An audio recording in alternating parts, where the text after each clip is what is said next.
Fanatics, alam nyo ba, talagang parang sinampal sa pagbumuka itong si Marcoleta dahil mga ka-GP Fanatics na highlight ngayon yung usapin dun sa Commission on Appointments dito kay dating Judge Mendoza na kung saan po ay tinanong ito kung bakit napasali sa shortlist itong si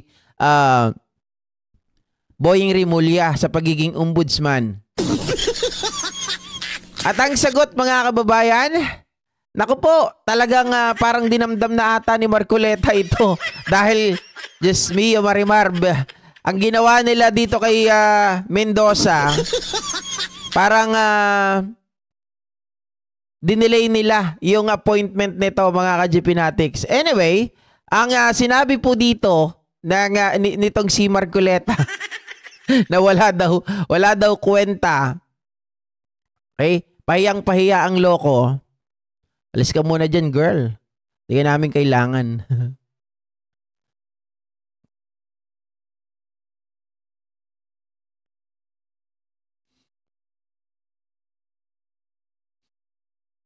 Yan. Nag-iiyak sila. Yan. Sabihin ba naman mga kababayan, hindi lang po si Marcoleta ang umiiyak ha. Dahil marami po ang nag-iiyak ang mga DDS dahil sa pagkaupo nitong si or pagkakahirang ito ni Boying Rimulya. Ito, Rodante Marcoleta.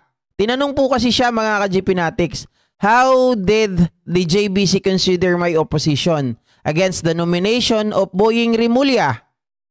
Sagot sa kanya ni Justice Mendoza, the majority did not give your opposition much weight.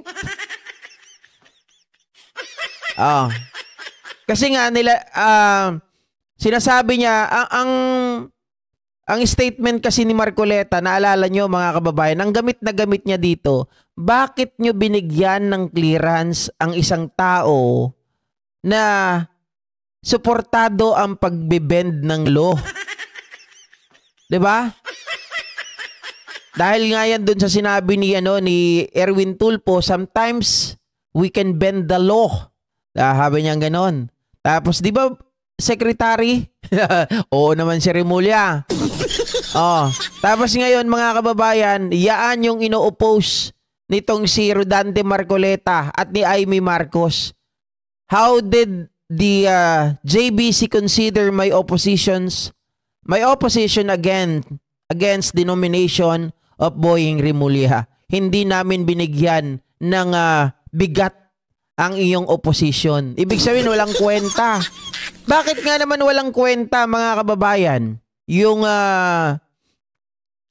opposition ni Marcoleta? Because ito mga judge. Therefore, alam nila ang kanilang mga sinasabi. Alam nila mga kababayan, yung binabanggit ni Marcoleta na may butas yun. Binabanggit ko na. Section 3, ang sinasite ni Marcoleta na wala daw sa restitution o wala daw ang restitution, mga kababayan, bilang prerequisite ng witness protection program.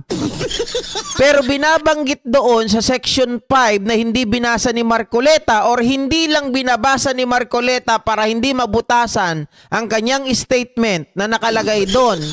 Merong pwedeng i-emphasize ng or pwedeng hingin mga kababayan ng opisyal ng DOJ na nagbibigay po ng witness protection program sa isang tao.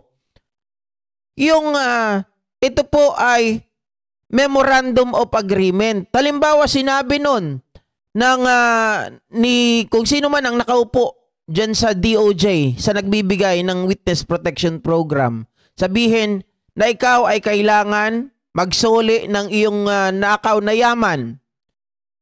Pag hindi pumayag, hindi po pwedeng maipasok sa witness protection program. Kapag pumayag, then ayun na, mga ka-GP Fanatics. Or pwede rin silang magsabi ng kahit ano. Halimbawa ikaw, naging magnanakaw ka dahil sa asawa mo. Hiwalayan mo na yan. So GP, dumaabot ba sa punto ng gano'n? Aba malay natin kasi may memorandum of agreement nga eh. 'Di ba? Anything na maisip mo, pwede yun. Sabihin ng iba, teka lang, papasok ang simbahan dyan, magagalit ang ang pinagsama ng Diyos, hindi pwedeng paghiwalayin ng tao. Sabihin ng iba dyan, mga kababayan, kasunduan nga memorandum of agreement, papayag ba siya? Kasi doon matetest yung kanyang willingness, 'di ba?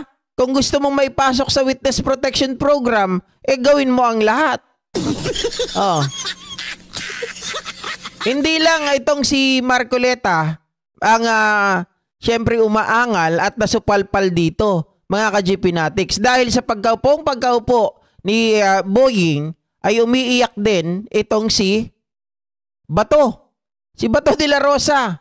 Anong iniiyak ni Bato de la Rosa, mga kababayan? Ayan. Sabi ni Bato de la Rosa, bakit ang first order of the day niya ay nakatutok kaagad sa ipag-iimbestiga kay BP Sara Duterte?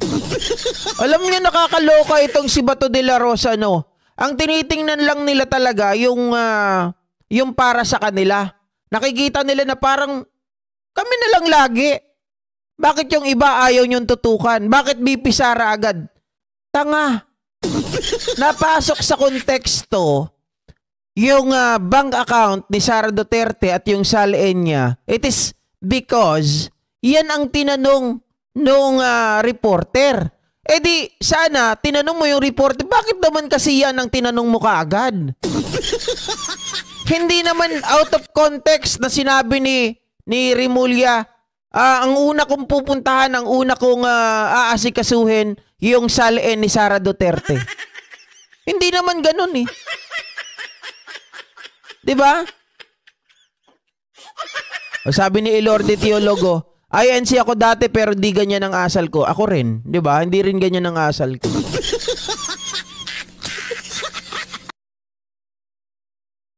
Oh, bakit ganun kaagad?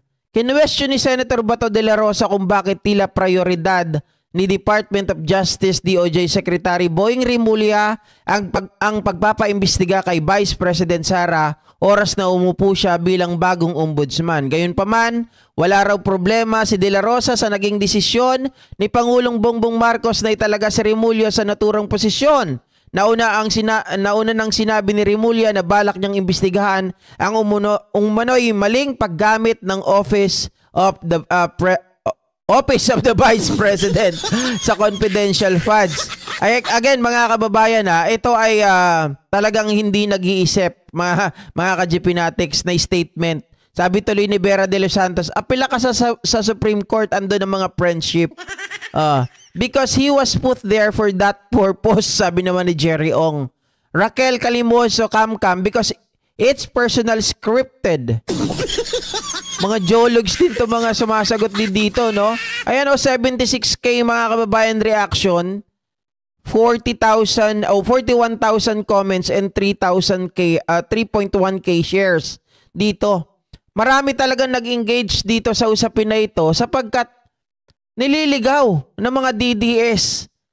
Binibigyan nila ng kulay, mga kababayan. Samantalang sabi ko nga, hindi yan out of context na sinabi lang ni Remulla na hahanapin niya yung kay Sara Duterte. Ang sabi dito, mga kababayan, ang ombudsman ay para magkaroon ng transparency ang lahat. 'Di ba? Para ito sa lahat, hindi po para sa iisang pamilya lamang. Hindi para pagsilbihan ang isang pamilya lamang, ito po ay para sa lahat ng mga Pilipino to hold them accountable at buhayin, gisingin yung mga natutulog na inarchive lang ng mga kaso. Diba? Maraming mga kaso ang nandyan, subalit hindi po nagagalaw. Bakit? Mga kababayan, may mga protektor. Oy, GP, grabe ka naman. Sigurado ka ba na may mga protektor? Akalain nyo, biruin nyo, dapat mabuksan ulit yung kaso ni Joel Villanueva na noong 2016 ay pinadidismiss na ito ni Conchita Carpio Morales. Pero anong nangyari? Yung mga senatong sinuportahan si Villanueva dahil wala daw power para mag-dismiss ang ombudsman? Meron. Mga kababayan, meron silang kapangyarihan para mag-dismiss ng isang opisyal. Hindi lang po sila to prosecute, to investigate, meron din kapangyarihan para mag-dismiss. Oh. Sabi nga ni Amy Marcos, mga kababayan, ang lahat daw ay planchado na, plan C. Diba? Pero ang katotohanan yan, lahat ng ito ay ginagawa nila yan isang panlilibak. Isang panlilibak ito, mga ka-GPnatics, dahil alam po natin na ang mga ito ay may mga itinatago. At ang maganda dito, dahil sabi nga ni Remulla, naipasok na, naiimbestigahan ang salin. Mga kababayan, pero hindi totally salin ni Sara Duterte ang titingnan dyan. Dahil nga ang salin ng mga politiko nung panahon ni Martires ay totally hindi mo na pwedeng makita.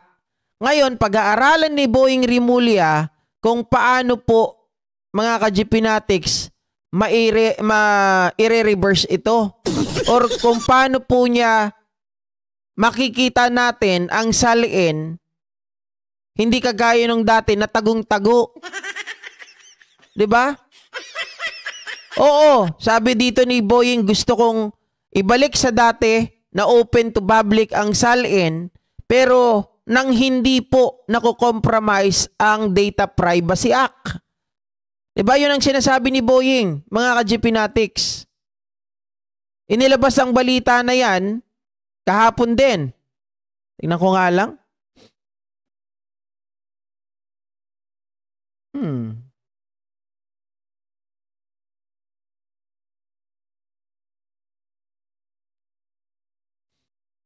Teka lang ha.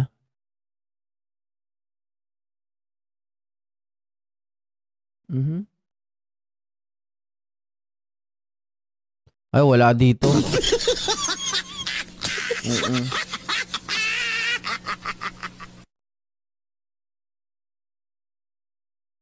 Kasi sinulat doon yung yung layunin nitong yung una niyang gagawin.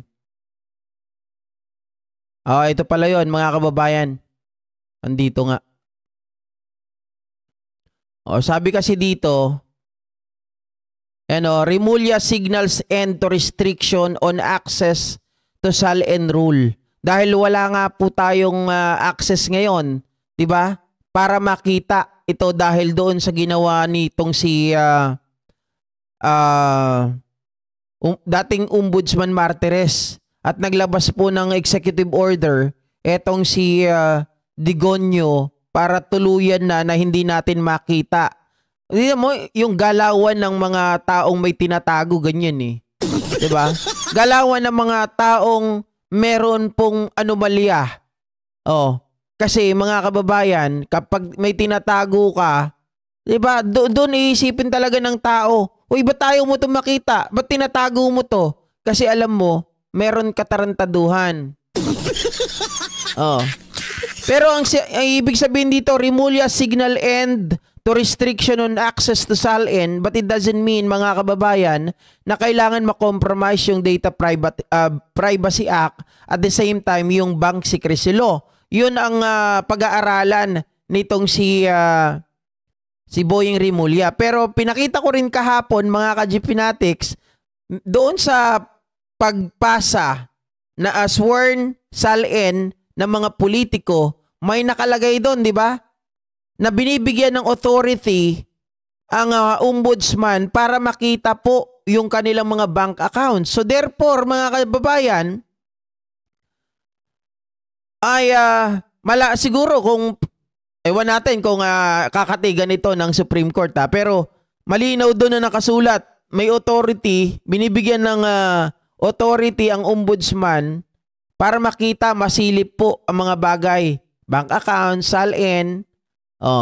Kaya sa totoo lang, takot na takot sila. Sabi nga ni Harry Roque, walang masisilip na baho sa SALN ng ating pangalawang Pangulo. Ano? Wala.